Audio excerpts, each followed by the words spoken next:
el interés preferencial ha ido variando con el tiempo. En mi época, cuando yo compré mi primera vivienda, el interés preferencial era 6%. Ahora tenemos 4, 3, dependiendo del banco y dependiendo del beneficio. El interés preferencial es digamos que es un incentivo a la construcción, porque ese sería el término correcto. No es un subsidio, es un incentivo a la construcción. Tú me construyes casas de un sector que puede ser, antes era hasta 80, después subió a 100, después subió a 120, después fue subiendo a 150 y llegó a ser 180,000. ¿Qué es lo que pretendía ese aumento?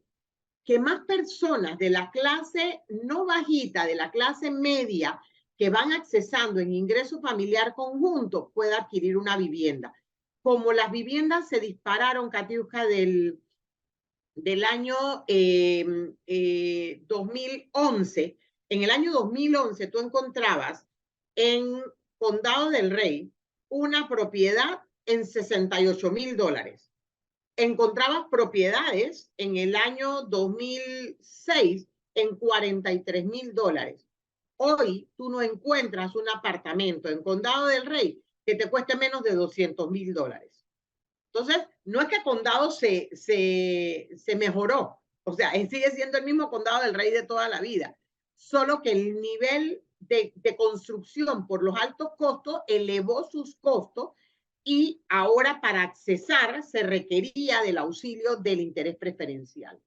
¿Qué hace esto? Que el banco me pueda ofrecer a mí, que voy a comprar un apartamento que vale $180,000, el banco me permite entonces adquirir la propiedad con un interés quizás de un 5%, y esa letra del interés del 5% a lo mejor me va a costar $650, y en el patrimonio que tenemos ambos esposos podemos pagar la letra de $650.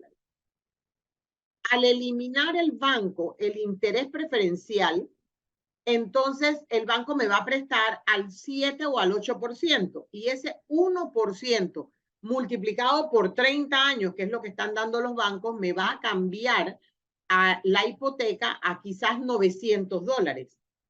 ¿Qué sucede allí? Que el que no puede pagar $900 ya no puede adquirir la vivienda.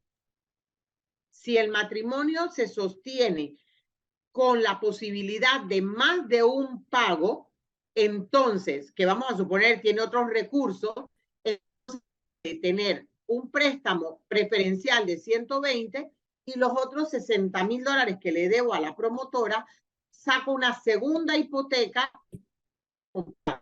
pero esas no son la mayoría de los panameños. La mayoría de los panameños vive con escasamente el porcentaje del 35% para comprar vivienda, de todo el salario o de todo el ingreso familiar. Si yo tengo una pareja que gana $2,000, el 35% para vivienda en ese hogar que gana $2,000 sería, por ejemplo, para verlo en números, $700.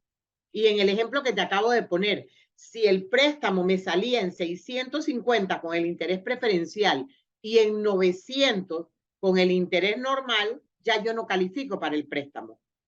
¿Qué sucede al modificar la ley? Porque la ley se pretendía que no fuera así. Esta ley fue rechazada por el presidente, vetada por el presidente, pero para que se reestructurara el nuevo rango, que no era lo que quería ni Convivienda, ni los grupos dedicados a la construcción, ni el sector privado, ni el CONEP, ni nadie. Nosotros pretendíamos que se siguiera manejando igual para que todo el mundo accesara. Al momento que tú me haces la reducción, me sigues afectando porque, ¿qué pasa? El interés de una propiedad de $180,000 ya no es el interés que puede pagar otro matrimonio. ¿Ok? De todas maneras va a haber un sacrificio. El sacrificio va a ser para aquellos que no tengan la capacidad de pago. Ok, ¿qué sucede?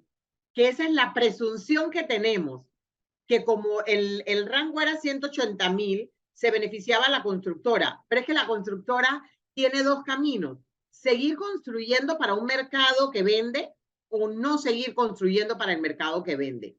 Las constructoras se pueden voltear hacia el sector más pudiente y yo ahora puedo hacer apartamentos de $1 millón y saco más ganancia de la que sacaba en hacer un edificio para un sector que no se va a poder vender porque los bancos no van a prestar.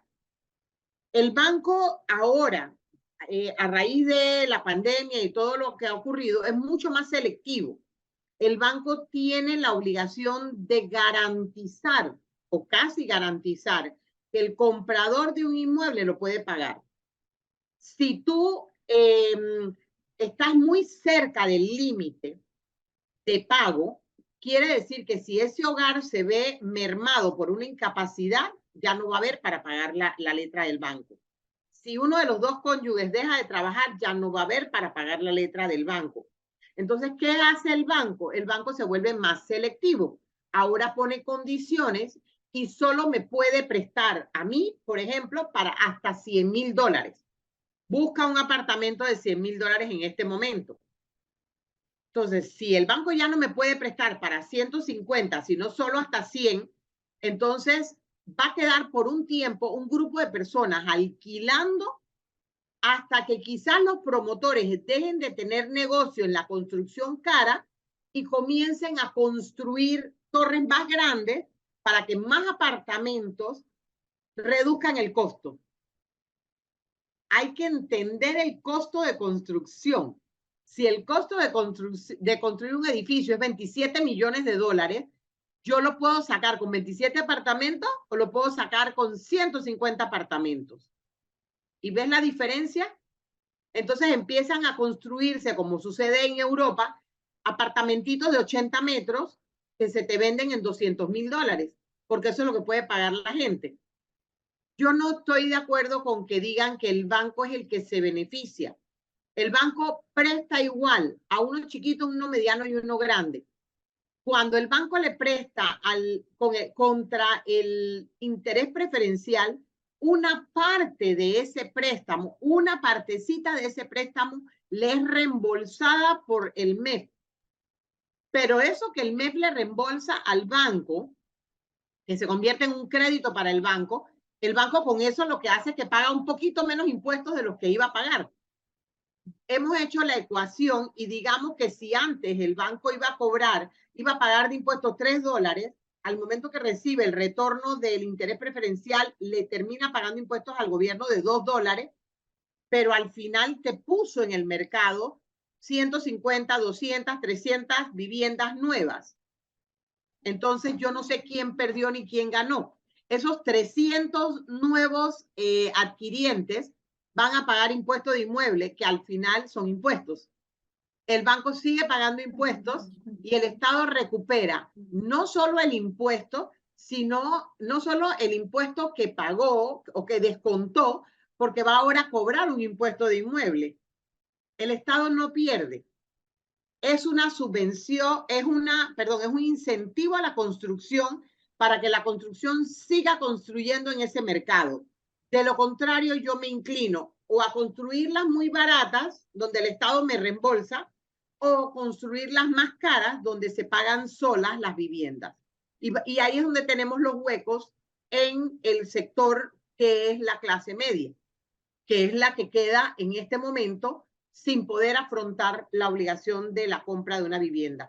Aquí en Panamá, por muchísimos años, hubo muchos edificios que arrendaban.